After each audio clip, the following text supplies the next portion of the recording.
George Arliss was an English actor, author, playwright, and filmmaker who found success in the United States. He was the first British actor to win an Academy Award, which he won for his performance as Victorian-era British Prime Minister Benjamin Disraeli in Disraeli, as well as the earliest born actor to win the honour. Life and career.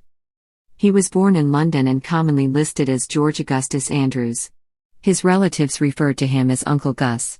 Arliss was educated at Harrow School. He started work in the publishing office of his father but left at age 18 to go on the stage. He began his acting career on the stage in the British provinces in 1887. By 1900, he was playing London's West End in supporting roles. He embarked for a tour of America in 1901 in Mrs. Patrick Campbell's troupe, intending to remain in the United States only for the length of the tour. Arliss stayed for 20 years, making his Broadway debut in Magda. He eventually became a star in 1908 in The Devil. Producer George Tyler commissioned Louis Napoleon Parker in 1911 to write a play specifically tailored for Arliss, and the actor toured in Disraeli for 5 years, eventually becoming closely identified with the 19th-century British Prime Minister. He began his film career with The Devil, followed by Disraeli and 4 other silent films.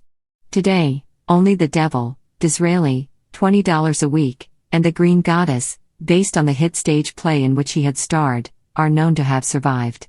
He remade both The Green Goddess and Disraeli in sound in 1929, converting successfully at the age of 61 from a star of the legitimate theatre, and then silent films, to sound films. Arliss made 10 sound films exclusively for Warner Brothers under a contract that gave the star an unusual amount of creative control for the time. Curiously, his casting of actors and rewriting of scripts were privileges granted him by the studio that are not even mentioned in his contract.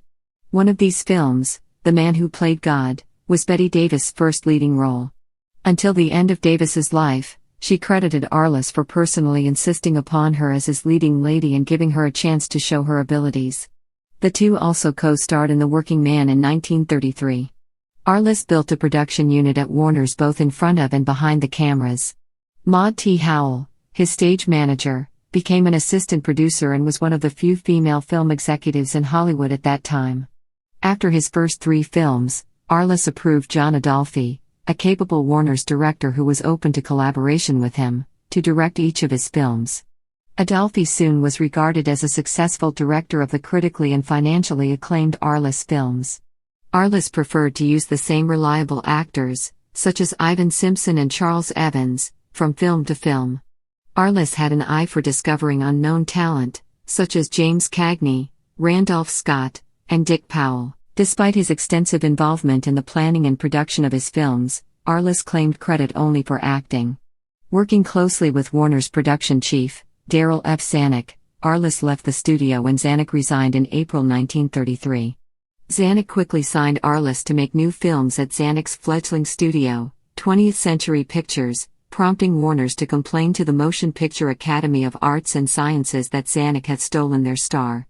Arliss is remembered primarily for his witty series of historical biopics, such as Alexander Hamilton, Voltaire, The House of Rothschild, The Iron Duke, and Cardinal Richelieu.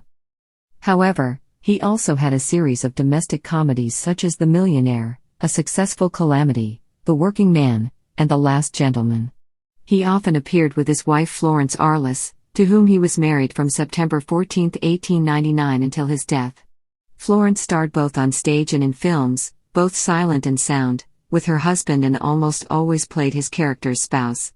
However, that did not prevent Arliss from using another actress when Flo was not right for a role.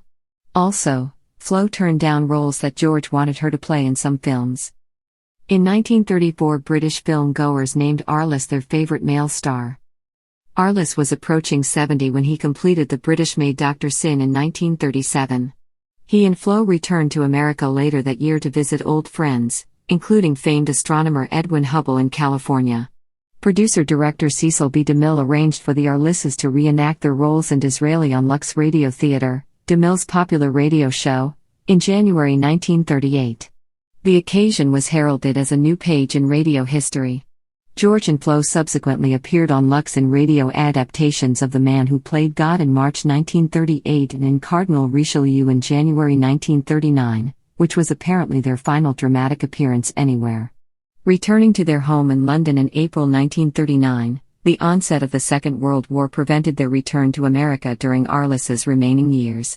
The only taint of scandal involved charges by the British government in September 1941 that Arliss had not complied with a recent requirement to report bank accounts he maintained in the US and Canada.